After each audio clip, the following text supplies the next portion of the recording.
Inatake na ako ng antok, guys. Kakahintay sa aking partner. Kakahintay sa aking mister. Ay OT daw, nasa Pampanga pa pala. Ano ba yan?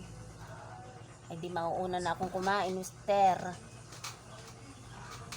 Yan, mauuna na akong kumain kay mister dahil bukas ay pang umaga din ako. Hintay-hintayin ko na lang siya habang ako yung nakahiga. So, aantokin na naman ako sa trabaho. Kain na tayo, mga meses. Si Jade ay naunang lang kumain. Ayan.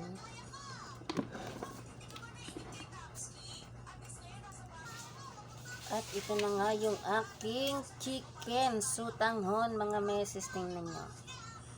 Ay talaga namang haba-haba. Nahirapan akong maggupit.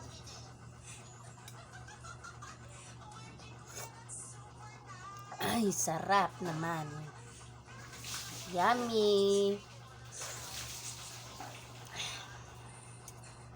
Kain na, guys. Ayan, thank you po Lord sa aming ulam. Sa aming pagkain ngayong gabi. Salamat po sa mga blessing.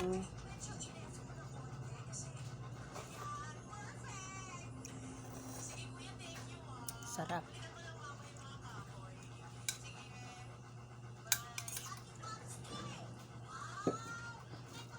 Ayan mga meses, ito yung masarap pag ang inyong chicken sotanghon ay may halong patola. Pero kung ayaw ninyo ng patola, hindi kayo kumakain ng patola, pwede ang pechay.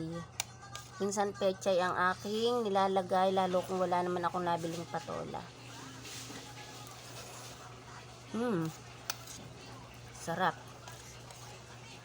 Hindi na ako naglagay ng anghang at ako inaantok na.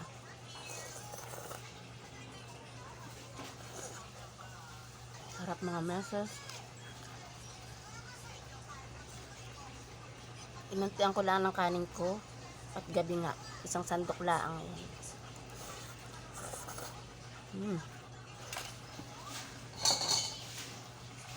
Itaktak ko na para hindi na ako padukot-dukot.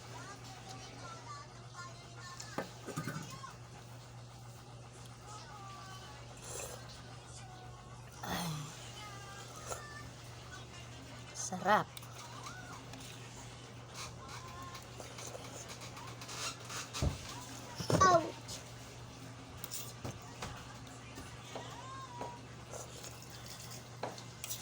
Si Jade ay kanina pa kumain. Nauna na siyang kumain at ang tawag niya ay gusto ko pagete.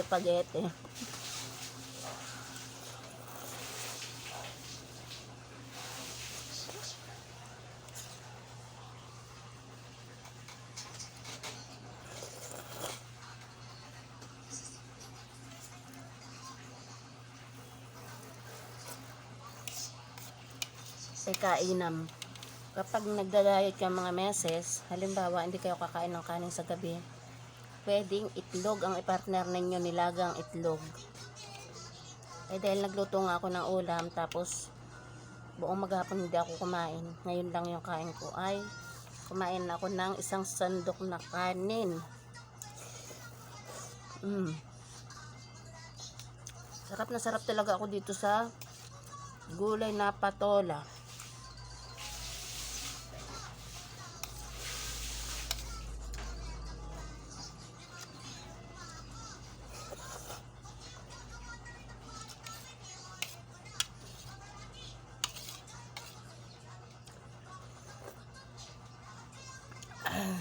Ay, sarap.